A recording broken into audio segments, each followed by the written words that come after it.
dan kita bisa mempersiapkan gedung kita yang baru. Amin. Saudara siap untuk mendengarkan firman Tuhan? Saya undang kita semua untuk sama-sama bangkit berdiri, karena kita akan mendengarkan firman Tuhan dari gembala kita, Pastor Eka Muti. Mari kita berikan tepuk tangan yang meriah. Welcome, Pastor Eka. Thank you, Fian. Fian belum mandi dari hari Rabu kemarin berarti dia. Are you guys good? Saudara bersyukur buat volunteers yang ada, sudah melayani kita, berikan apresiasi yang luar biasa for all the volunteers. Yang kelihatan, yang gak kelihatan, we are grateful for them. Supaya kita semua bisa menikmati ibadah, amin. Lihat orang kiri kanan, kasih tahu mereka, saya bersyukur berdiri di samping kamu hari ini. Amin. Tema khotbah saya pagi hari ini adalah Building Legacy. Building Legacy temanya. Terus tapi saya punya subtema. Nah, ketika seorang pengkhotbah punya subtema, khotbahnya akan bagus sekali, biasanya bagus sekali. I'm kidding. I hope you learn something today. Kalau itu menguatkan saudara, kalau itu memberkati saudara, katakan amin atau haleluya. Tapi kalau saudara nggak suka, ya udah saudara diam-diam aja, nggak apa-apa juga sih. But do anything you can untuk get involved, respon, jangan biarkan saya khotbah sendirian, amen. Firman Tuhan tercatat di dalam Ibrani 11 ayat 7. Dia berkata seperti ini, karena iman, kita akan belajar dari cerita Nuh. Karena iman Nuh setelah diperingatkan Allah tentang sesuatu yang belum kelihatan, dengan taat mempersiapkan bahtera untuk menyelamatkan keluarganya. Dan karena iman itu ia menghukum dunia. Kata menghukum dunia ini bukan berarti dunia dihukum oleh Nuh secara fisik. No, that's not. Bukan itu artinya. Tetapi karena hidup dan iman Nuh perbedaannya sangat radikal, sangat mencolok dan sangat-sangat berbeda dengan budaya di zaman itu, berbeda dengan sistem dan nilai-nilai di zaman itu. Basically hidupnya Nuh itu dan imannya perbedaannya sangat signifikan di zaman tersebut. Dan saya percaya Tuhan mau melahirkan generasi yang berbeda di zaman ini. Ada amin. Kalau saudara setuju, saudara katakan amin. Tuhan ingin melahirkan generasi yang unik yang membawa dampak kepada generasi ini yang akan mengalami revival yang belum pernah terjadi sebelumnya. Itu yang mau Tuhan kerjakan di dalam kehidupan saya dan saudara. Sekali lagi katakan amin. Lanjut ayat bagian terakhir, dan ia menjadi ahli waris kebenaran sesuai dengan imannya. Terima kasih Tuhan buat firman-Mu. Berikan kami hati yang haus dan lapar akan kebenaran firman-Mu. Speak Lord, we're listening in Jesus name. Amen, amen, amen. Sebelum saudara duduk, katakan orang kiri kanan, let's build. Thank you Tim. Let's build. Tuhan Yesus berkata, akan ada tanda-tanda yang nyata, akan ada tanda-tanda yang jelas. Dia berkata, there will be a clear warning sign tentang akhir zaman. Jangan khawatir, saya nggak akan berkhotbah tentang akhir zaman, Bapak Ibu Saudara sekalian. So there will be a clear warning sign sebelum dia kembali untuk datang ke kedua kalinya. Tuhan Yesus berkata di dalam Matius 24 ayat 37, firman Tuhan berbunyi seperti ini, apabila anak manusia datang nanti, keadaannya seperti apa? Pada zaman Nuh dulu. Dengan kata lain, kalau hari-hari kalian kelihatannya sama seperti zaman Nuh, nah ini tanda-tanda Tuhan Yesus sudah mau datang kembali. And saya nggak punya waktu banyak untuk membacakan Kejadian 6 ayat 5 sampai 22, itu cerita tentang Nuh. Saudara bisa pulang dan saudara bisa bacakan. Tapi kalau saudara baca di kitab Kejadian, Nuh hidup di tengah generasi yang ada roh kekerasan dan roh kejahatan yang sangat hebat terjadi di zaman itu. Dan roh kejahatan yang terjadi, kekerasan yang terjadi itu it's normal. Dan di zaman itu moralitas sudah terbalik. Yang salah dianggap benar dan yang benar dianggap aneh. Kejadian 6 ayat 5, firman Tuhan berkata, segala kecenderungan hati manusia selalu membuahkan kejahatan semata-mata. Kejadian 6 ayat 11 mengatakan bumi telah rusak di hadapan Allah dan penuh dengan kekerasan. Artinya dosa bukan lagi sesekali dilakukan, tetapi menjadi pola hidup. Pikiran mereka, keinginan dan tindakan mereka dipenuhi dengan kejahatan, dipenuhi dengan kekerasan, dipenuhi dengan kekejaman. Jadi the people di zaman itu, masyarakat di zaman Nuh, mereka hidup di budaya di mana kekerasan dan kejahatan menjadi hal yang biasa, sesuatu yang normal. Dan jujurly kita semua bisa lihat kejahatan dan kekerasan juga sedang terjadi di sekeliling kita, benar nggak? Kalau saudara buka handphone saudara saudara akan lihat ada berita-berita tentang kejahatan, ada yang dirampok, ada tentang korupsi, ada kejahatan, berbagai macam kejahatan, ada yang diperkosa, ada yang dibegal dan it's everywhere. Walaupun saudara buka Instagram saudara, feed saudara sudah pencet not interested, besok dia muncul lagi, not interested, besok dia muncul lagi, right? It's everywhere. Dan Tuhan lagi coba memberikan gambaran. Tanda-tanda ini adalah sebuah tanda bahwa I'm coming back very soon. Tapi kalau saudara baca terus di Matius 24 tadi, dia menjelaskan bahwa di zaman Nuh benar ada roh kejahatan, ada roh kekerasan, kekejaman yang sangat luar biasa yang sedang merajalela, tapi ada juga yang doing a normal life. Coba saudara baca nanti.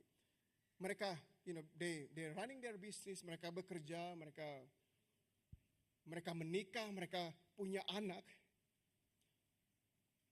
and menjalani kehidupan yang normal. Jadi ada hidup yang sepertinya, let's say, di sebelah sini hidupnya normal biasa-biasa aja, people just doing their life, normal life, but also on the other side ada kejahatan, ada kekerasan, ada kekejaman yang sedang merajalela saat itu. And itulah situasi yang terjadi di zaman Nuh dan sedang terjadi di zaman kita. Nah masalahnya jangan sampai gereja berada di bagian normal life. Almost seperti kita ini ignore kejahatan yang sedang terjadi, kekerasan yang sedang terjadi, yang sedang merajalela di mana-mana. Tapi saya percaya Tuhan sedang memanggil generasi ini untuk membawa perbedaan di dalam kehidupan mereka. Amin. Kita dipanggil untuk berbeda, kita dipanggil bahkan untuk menjangkau mereka yang terhilang. Kita dipanggil untuk preaching the gospel, mengabarkan kabar baik, kabar Injil tentang Yesus. Kejadian 6 ayat 9 sampai 13 firman Tuhan berkata, inilah riwayat Nuh. Nuh adalah seorang yang benar dan tidak bercela di antara orang-orang sezamannya. Dan Nuh itu hidup bergaul dengan Allah. That's powerful. Dia punya hubungan yang baik dengan Tuhan. Dia punya hubungan yang erat dengan Tuhan. Dia dekat dengan Tuhan. Makanya dia berbeda. Nuh memperanakan 3 orang laki-laki. Namanya H&M, Sem, Ham, and Yafet. Biar singkat aja ya kan. Ayat 11, adapun bumi itu telah rusak di hadapan Allah dan penuh dengan kekerasan. Allah menilik bumi itu dan sungguhlah rusak benar. Sebab semua manusia menjalankan hidup yang rusak di bumi. Apa solusinya Tuhan buat dunia yang rusak dan hancur yang dipenuhi dengan kejahatan? Jawabannya ada di ayat 13. Berfirmanlah Allah kepada Nuh. Berfirmanlah Allah kepada Nuh. Perhatikan, Tuhan selalu punya rencana bagi setiap generasi. Tuhan selalu punya solusi bagi setiap generasi. Tuhan selalu punya jawaban bagi setiap generasi. Dan God's plan selalu melibatkan God's man. God's plan selalu melibatkan God's man. Tapi juga God's woman. If you know what I'm talking about.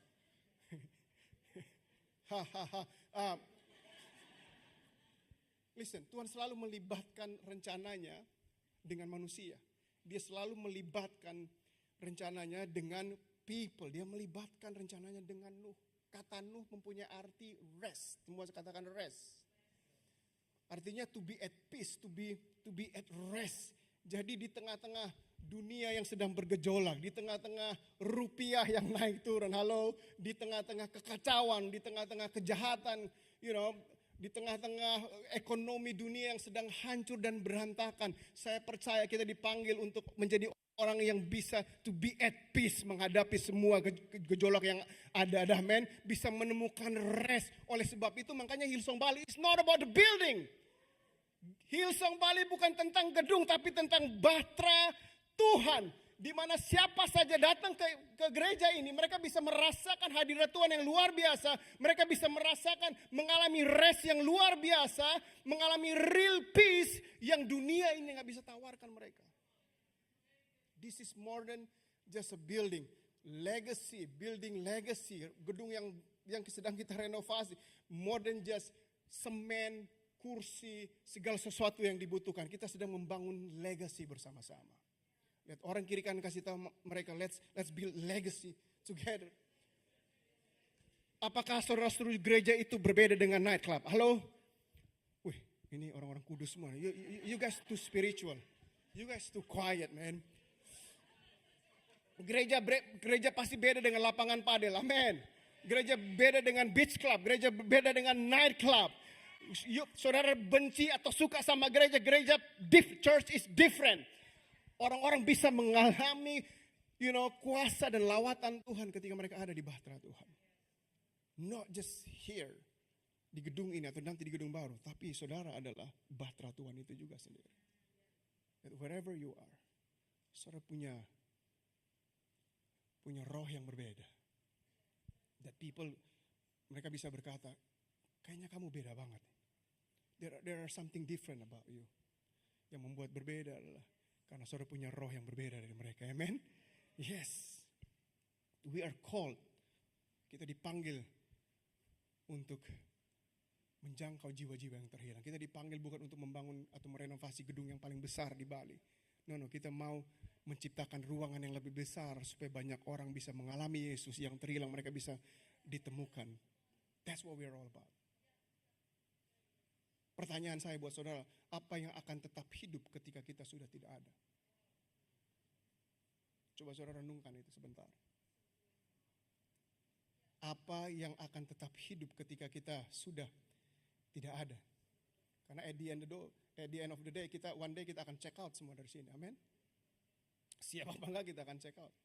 Rumah yang kita bangun suatu hari akan ditempati orang lain. Mobil yang kita punya suatu hari nanti akan menjadi barang rongsokan. Posisi yang saudara miliki akan digantikan sama orang lain. Nama kita perlahan-lahan akan dilupakan sama semua orang. Tetapi Alkitab menunjukkan bahwa ada sesuatu yang berbeda. Ada sesuatu yang lebih luar biasa. Ada sesuatu yang dapat hidup jauh lebih lama daripada kita di muka bumi ini. Dan hal tersebut disebut legacy. Building legacy. Ada perbedaan arti legacy yang digambarkan dunia ini sama arti legacy yang digambarkan kerajaan Allah. Kalau dunia ini menggambarkan legacy sebagai atau punya arti membangun sesuatu supaya orang ingat nama kita. Tetapi legacy menurut kerajaan Allah membangun sesuatu supaya orang kenal dan ingat nama Yesus. Itu yang namanya legacy. Legacy adalah tentang generasi berikut yang diselamatkan karena kita memilih taat sama Tuhan. Legacy bukan tentang membangun reputasi. Legacy adalah membangun sebuah kehidupan yang terus berbicara tentang Yesus bahkan setelah kita berhenti berbicara. That's legacy. Sekali lagi, legacy adalah membangun sebuah kehidupan yang terus berbicara tentang Yesus bahkan setelah kita berhenti berbicara. That's legacy. So 3 hal yang kita akan belajar bersama-sama. Siapa yang siap belajar? 3 hal kita akan belajar bersama-sama dari Nuh. Oleh sebab itu saudara perlu mencatat. Karena kalau saudara gak mencatat, saudara bisa jatuh dalam dosa. Adam gak mencatat karena dia lupa. Dia jatuh dalam dosa karena dia lupa pohon yang mana yang gak boleh dimakan. So you better taking notes. Nomor yang pertama kalau saudara siap. Yang pertama, don't follow the crowd, follow the word. Don't follow the crowd, follow the word. Ibrani 11 ayat 7 firman Tuhan berkata, Karena iman. Semua katakan karena iman. Kok cuma 2 orang beriman di tempat ini? Karena iman, 1, 2, 3. That's what I like, guys. Thank you so much. Karena iman Nuh setelah diperingatkan Allah, setelah diperintahkan Tuhan, setelah diberikan firman, setelah dikasih direction sama Tuhan. Setelah diperingatkan Allah tentang sesuatu yang belum kelihatan. Saya suka bagaimana penulis Ibrani ini memperkenalkan Nuh. Karena firman Tuhan tidak berkata, karena Nuh pintar, karena Nuh pemberani, karena dia bisa membangun, karena Nuh seorang arsitek yang luar biasa. Tapi firman Tuhan berkata, karena Nuh menerima firman dari Tuhan. Because legacy tidak dimulai dari kemampuan kita. Legacy dimulai dari suara yang kita dengar. Pertanyaan saya, suara siapa yang sering saudara dengar hari-hari ini? Ada beberapa orang berkata, oh suara istri saya. Semua suami sama-sama katakan, amin. Suara yang sering saudara, ada sebagian saudara berkata, oh suara pacar saya. Ada beberapa saudara mungkin, oh suara Instagram. Ada beberapa saudara mungkin berkata, oh suara algoritma TikTok. Suara siapa yang saudara dengar? Apapun suara yang siapapun atau apapun yang suara tersebut, dia akan mendirect, dia akan menuntun kehidupan saudara, dia akan menuntun keputusan saudara. Oleh sebab itu, kita perlu mempunyai sumber yang benar. Dan saya percaya firman Tuhan adalah sumber yang kuat, sumber yang luar biasa, yang bisa kita andalkan karena firman-Nya kekal selamanya. Suara siapa yang kita dengar? Coba lihat orang kiri kanan, suara siapa yang kamu dengar? Suara konten kreator? Some of us, a lot of us di generasi ini, kita lebih hafal suara konten kreator yang kita dengar daripada suara firman Tuhan. Satu komentar yang negatif di sosial media kita hafal banget. Tapi baca satu ayat kita udah lupa 5 menit. Tapi bukan jemaat 11.30, jemaat jam 9.30 pagi tadi. Di sini orang-orangnya, wah orang-orang firman Tuhan banget ya kan. Penulis Ibrani berkata, Nuh menerima peringatan dari Tuhan. Nah kata menerima peringatan berasal dari kata Yunani krematizo. Cuma katakan krematizo, 1, 2, 3. Sebuah peringatan, menerima peringatan, krematizo ini bukan sekedar sebuah informasi atau kata-kata motivasi. Tetapi ini adalah ketika Tuhan sendiri mengambil inisiatif untuk berbicara kepada manusia. That's what happened. Dan di perjanjian baru kata ini juga dipakai ketika Yusuf diberikan peringatan dalam mimpi untuk membawa Yesus ke Mesir. Yang berikutnya Simeon menerima pewahyuan bahwa ia tidak akan mati sebelum melihat Mesias. Artinya waktu Tuhan memberikan peringatan, waktu Tuhan memberikan firman-Nya, waktu Tuhan memberikan teguran, waktu Tuhan memberikan sebuah pewahyuan, waktu Tuhan memberikan sebuah direction, itu bukan sesuatu untuk motivasi kita, tapi Tuhan juga menuntut respon iman saya dan saudara. Every time dia berfirman, dia menuntut respon iman kita. Karena iman kita yang akan menyenangkan hati Tuhan. Firman Tuhan berkata, it's impossible menyenangkan hati Tuhan tanpa iman. Amin. Yes. Dan itulah sebabnya Roma 10 ayat 17 firman Tuhan berkata, jadi iman timbul dari pendengaran dan pendengaran oleh apa? Firman Kristus. Iman lahir ketika firman Tuhan masuk ke hati manusia. Latar belakang kata firman atau firman Tuhan ada 2 di dalam bahasa Yunani. Yang pertama ada logos. Logos yaitu kataan Tuhan yang tertulis atau firman-Nya yang tertulis, yaitu firman yang kita baca, yaitu yang di Alkitab saudara. Tetapi yang kedua adalah rema atau pewahyuan. Bukan firman Tuhan yang berbeda, melainkan firman Tuhan atau logos yang dihidupkan oleh Roh Kudus dan menjadi sangat personal bagi saya dan saudara. Pernah gak saudara baca sebuah ayat firman Tuhan, setelah saudara baca, saudara bilang ini artinya apa? Berhari-hari, berminggu-minggu, berbulan-bulan, bahkan bertahun-tahun, saudara saudara nggak tahu ini Tuhan lagi ngomong apa. Tapi setelah sekian lama, akhirnya tiba-tiba muncullah ayat firman tersebut. Dan sepertinya ayat ini lagi membaca kehidupan saudara. Dan itulah yang dinamakan rema. Itulah yang dinamakan pewahyuan. Nah oleh sebab itu very very important, sangat-sangat penting untuk kita menyediakan waktu khusus supaya kita bisa mendapatkan rema dari Tuhan, mendapatkan firman-Nya, mendapatkan direction dari Tuhan. Jangan sampai sosial media menjadi direction kehidupan saya dan saudara.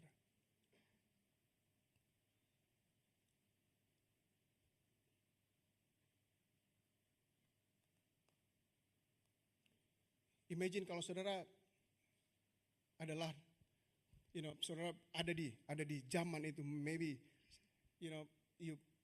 saudara adalah Nuh tersebut. Pasti teman-teman saudara akan berkata, ngapain bangun kapal besar-besar? What are you doing? Oh lagi bangun batra. Batra untuk apa? Banjir. Apa itu banjir? Akan datang hujan. Apa itu hujan? Karena waktu itu hujan belum pernah terjadi sebelumnya. Itu pertama kali hujan datang ke dunia di zaman Nuh. Nah pasti orang-orang akan berpikir bahwa ini orang-orang sinting kali ya. Apalagi dulu belum ada zaman Google kan. Belum ada Google, belum ada YouTube tutorial how to build an ark in 100 days.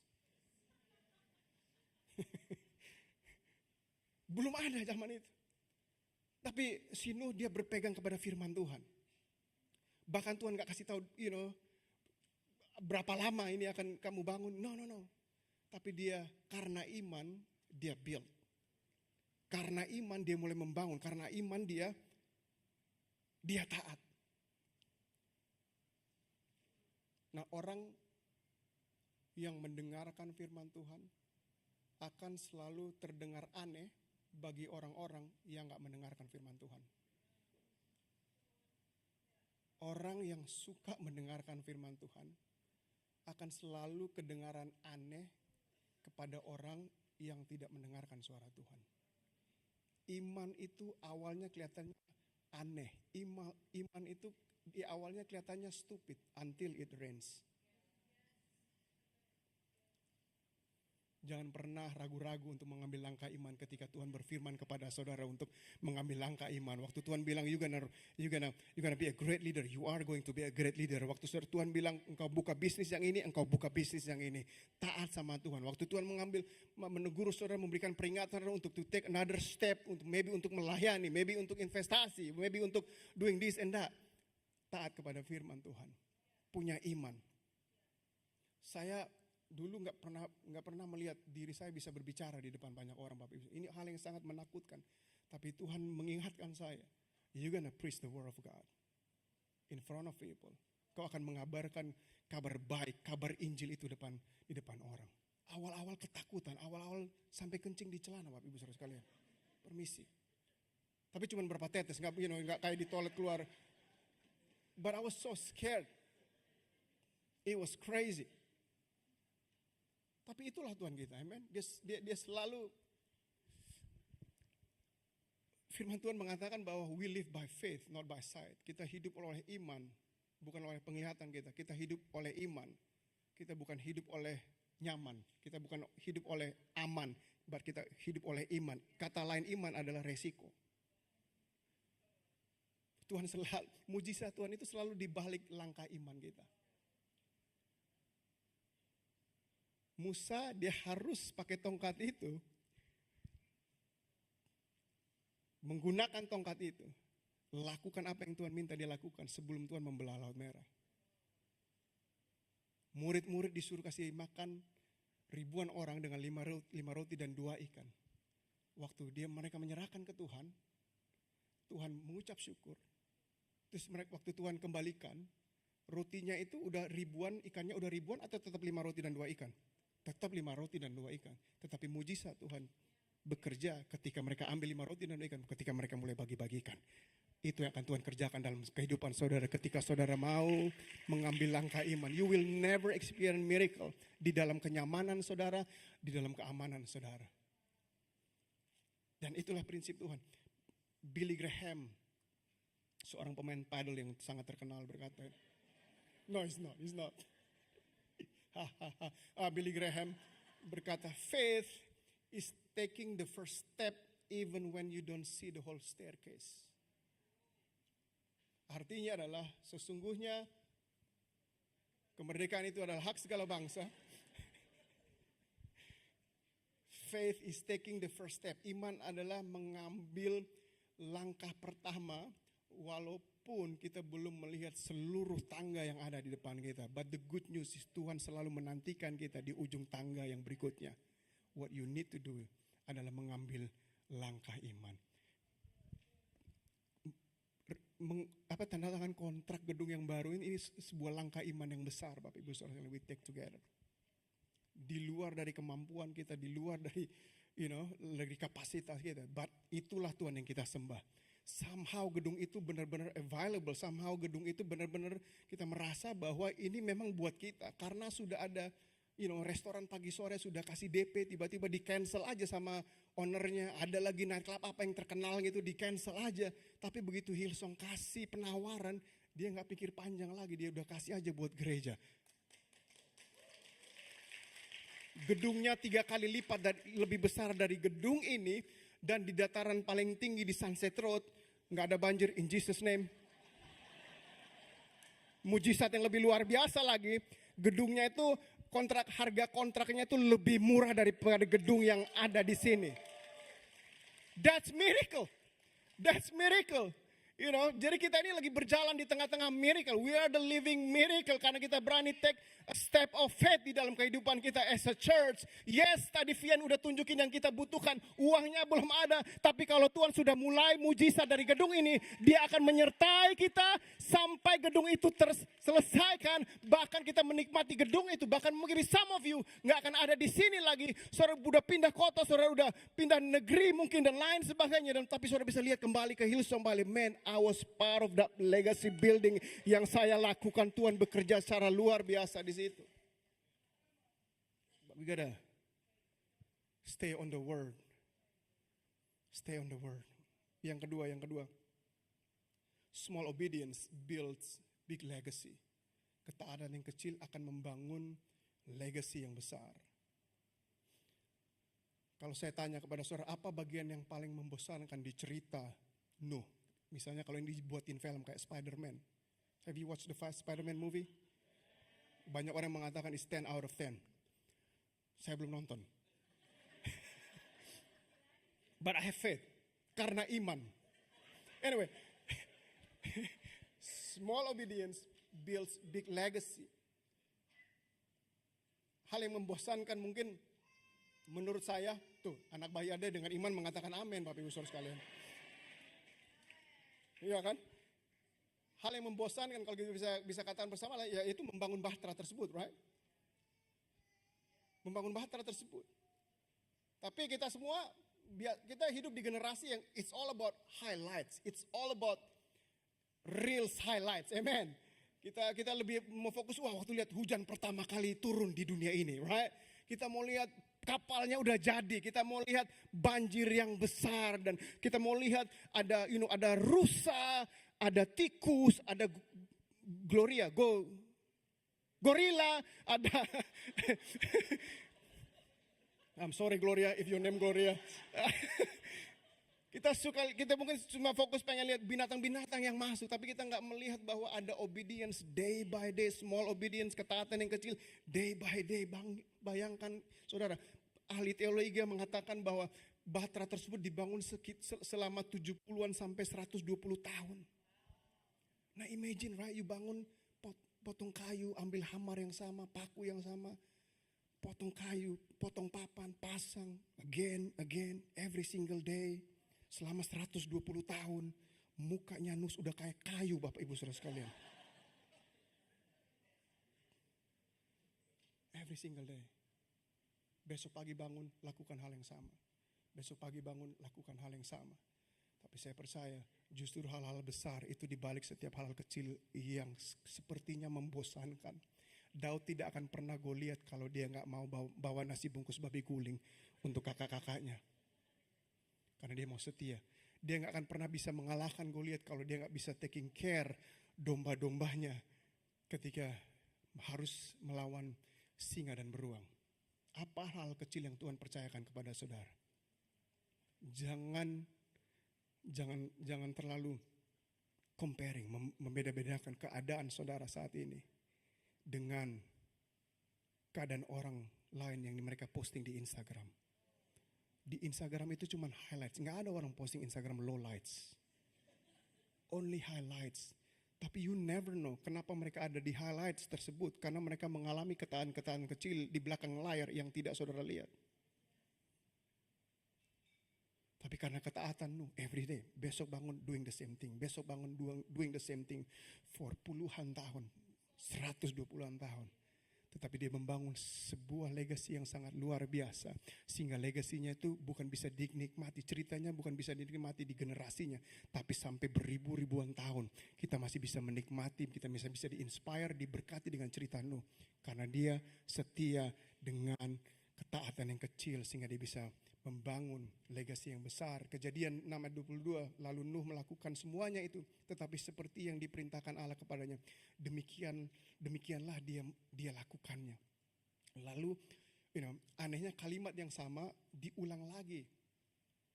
Di Kejadian 7 ayat 5. Tuhan mengulang lagi kalimat yang sama. Kenapa? Karena bagi Tuhan bukan tentang ukuran bahteranya. Bagi Tuhan bukan seberapa wow bahtera tersebut. That's not it's all about. Bukan tentang itu, tetapi tentang ketaatan Nuh. Nuh taat. Karena Tuhan tidak terkesan oleh sesuatu yang spektakuler. Tuhan tergerak oleh seseorang yang setia. Tuhan, waktu kita ketemu Tuhan nanti, dia gak akan tanya seberapa besar followersmu, berapa banyak followersmu, apa yang kamu capai. Dia akan tanya, are you faithful? Tuhan lebih tertarik kepada orang yang faithful. Tuhan lebih tertarik pada faithfulness, bukan famousness. Being faithful with a little. Dan Tuhan akan kasih perkara-perkara yang lebih besar. Amen. Nah, saya percaya waktu Nuh membangun bahtera tersebut, sebenarnya ada 2 proyek yang sedang berjalan bersama-sama. Yang pertama, Nuh membangun bahtera. Yang kedua, Tuhan sedang membangun Nuh. Tuhan sedang membangun Nuh. Dan menurut keyakinan saya, proyek kedua ini lebih penting daripada proyek pertama, yaitu membangun bahtera. Lebih penting dari bahtera tersebut. Karena setelah banjir itu surut, bahtera tersebut sudah tidak digunakan lagi. Tetapi karakter Nuh itu sifatnya kekal. Karakter Nuh itu dibawa seumur hidup. Sebab ini saya ingin ingatkan beberapa orang di tempat ini, jangan sampai kita terlalu sibuk meminta Tuhan untuk merubah keadaan kita. Sedangkan Tuhan memakai keadaan tersebut untuk merubah saya dan saudara. Because He's more interested in changing you than changing your situation. Tuhan lebih tertarik merubah saudara daripada merubah keadaan dan situasi saudara. Kenapa? Karena kalau saudara berubah, karakter saudara lebih besar, karakter saudara strong. Saudara bisa menghadapi apapun tantangannya, apapun keadaannya, apapun situasinya. Dan waktu saudara keluar lebih daripada seorang pemenang, saudara akan berkata, it's not about me. Tetapi tentang Tuhan yang membentuk saya.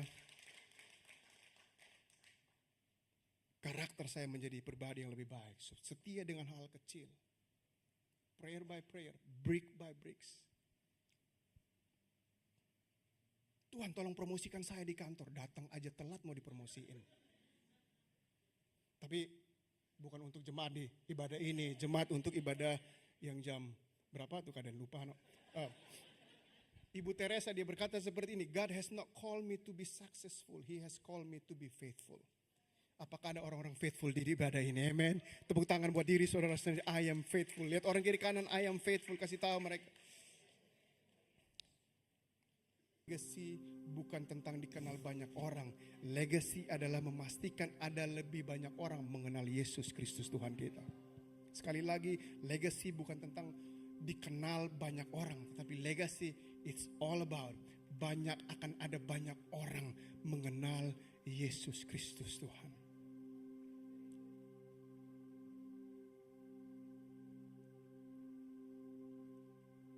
Menurut teman-teman Nuh saat itu atau masyarakat saat itu, mereka melihat bahtera ini. Again, mereka pikir ini orang gak ada kerjaan. Dia gak ada kerjaan, ini ngapain dia bangun something so big like this, ya kan? Tetapi apa yang mereka menganggap itu kebodohan, ternyata menjadi jalan keselamatan. Seringkali apa yang dunia ini anggap sia-sia, Tuhan pakai untuk menyelamatkan umat manusia.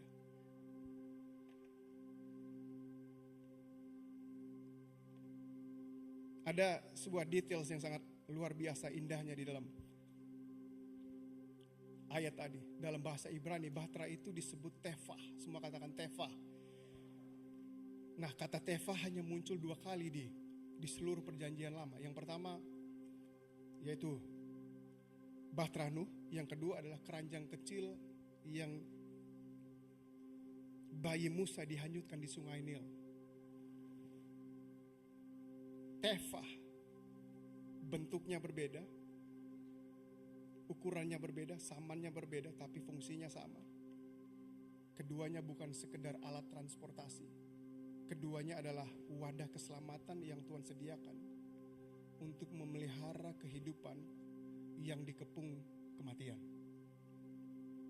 Pada zaman Nuh, Tuhan memakai sebuah tefah untuk menyelamatkan umat manusia. Zaman Musa, Tuhan menggunakan tefah untuk menyelamatkan seorang pemimpin yang akan membawa bangsa Israel keluar dari Mesir. Itu yang terjadi dalam perjanjian lama. Dalam perjanjian baru, Tuhan tidak mengirimkan tefah, Tuhan tidak mengirimkan bahtera. Tuhan mengirimkan anak satu-satunya, Yesus Kristus. Tuhan mati di atas kayu salib, so you and I bisa mengalami keselamatan dan bisa mengalami pengampunan. Di perjanjian baru Tuhan gak pakai kayu, tapi dia pakai salib itu. Waktu kita pandang salib itu, kita bisa melihat ada freedom yang luar biasa yang tersedia bagi saya dan saudara. Dan saya percaya setiap saudara adalah tefah-tefah kecil-kecilnya Tuhan di dunia ini, supaya orang dunia ini bisa melihat there is something different about you. I want to know apa yang berbeda dari kamu. Setiap saudara akan dipakai Tuhan untuk menjadi jembatan keselamatan bagi orang-orang di luar sana. Saya gak kenal siapa yang kerja di tempat saudara, saya gak kenal siapa yang kuliah di tempat saudara, di sekolah, dimanapun Tuhan menempatkan saudara. Tapi saya percaya Tuhan ingin melahirkan generasi-generasi, ingin membuat perbedaan yang preaching the gospel, membuat perbedaan di pulau ini, di negara ini, bahkan and beyond. Build legacy together. Kejadian 7 ayat 16, firman Tuhan berkata, lalu Tuhan menutup pintu bahtera itu. Waktu saya baca ini, waktu saya baca firman Tuhan, ini masukan buat saudara yang sering baca firman Tuhan baru 1-2 ayat itu ketiduran. Pakai imajinasi saudara. Pakai imajinasi saudara. Jadi waktu saya baca ayat ini, lalu Tuhan menutup pintu bahtera itu. Terus ada suara berkata, pintu bahtera 1. Just kidding.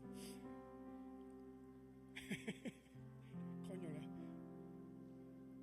But saya diingatkan Tuhan bahwa waktu Tuhan menutup pintu bahtera tersebut, ini mengingatkan kita semua bahwa keselamatan itu selalu dimulai dari Tuhan. Bukan pekerjaan baik saudara. Bukan karena saudara sumbang bangun gereja. No. Keselamatan selalu dimulai dari Tuhan. Dia yang selalu ambil the first step towards us. Selalu dari Tuhan. Dan tefah bahtera tersebut di zaman sekarang ini adalah yaitu gereja kita. Gereja adalah tefah tersebut. And again, kita merenovasi gedung baru Hillsong Kuta. Bukan supaya Hillsong paling terkenal di Indonesia, di Bali.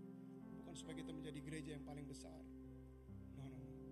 Kita menciptakan bahtera yang lebih besar supaya banyak orang-orang yang terhilang, belum pernah mendengar Yesus, mereka bisa datang dan mengalami Tuhan, mengalami kasih karunia-Nya, mengalami anugerah-Nya, mengalami freedom, mengalami pengampunan. Itu legasi yang sedang kita bangun. Can we all stand up? Mari kita semua bangkit berdiri.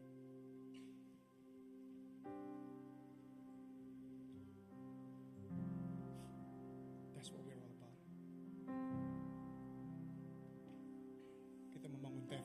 generasi ini dan generasi yang akan datang. Kita membangun sebuah legacy. Legacy bukanlah tentang dikenal oleh generasi berikutnya. Legacy adalah memastikan generasi berikutnya mengenal Yesus. Dan itulah hati saya buat membangun gereja di Bali. Legacy bukan tentang dikenal oleh generasi ini. Legacy adalah memastikan generasi berikutnya mengenal Yesus. Bapa di surga, kami bersyukur buat firman-Mu Tuhan. Roh Kudus, Engkau materaikan firman ini ke dalam hati dan pikiran kami Tuhan. Sehingga menjadi rema, sehingga menjadi pewahyuan bagi setiap kami. Untuk kami meresponi dengan iman. Untuk kami meresponi dengan iman untuk mengambil step, untuk mengambil langkah berikutnya. And sometimes mungkin itu gak nyaman Tuhan bagi setiap mereka ya. Mungkin Engkau tantang mereka untuk mengambil langkah besar, untuk memulai sebuah bisnis, sebuah karir yang besar. Maybe itu dalam pelayanan mereka, atau menginvestasi when it comes to their finance Tuhan. Kau berikan mereka kekuatan Tuhan untuk mengambil langkah tersebut Tuhan. Kami percaya Tuhan, Engkau akan menyertai setiap kami Tuhan. Kami berdoa menyerahkan proyek gereja kami Tuhan ke dalam tangan-Mu. Engkau yang mulai, Engkau akan menyertaikan sampai pada akhirnya Bapa di surga. Engkau Allah yang menyediakan bagi kami semua Tuhan. Bantu kami terus setiap hari, every single day, untuk taat kepada hal yang kecil, untuk continue membangun legacy yang besar, meninggalkan warisan yang besar. Bukan warisan uang yang ditinggalkan, bukan warisan kekayaan yang ditinggal, tapi warisan kepada generasi berikutnya untuk mengenal Yesus sebagai Tuhan dan Juru Selamat mereka, sehingga nama-Mu dipuji dan dipermuliakan. In Jesus name, haleluya, amen and amen. Mari kita sembah Tuhan for beberapa menit ke depan, and I'm gonna come back berdoa beberapa orang di tempat ini. Holy Spirit.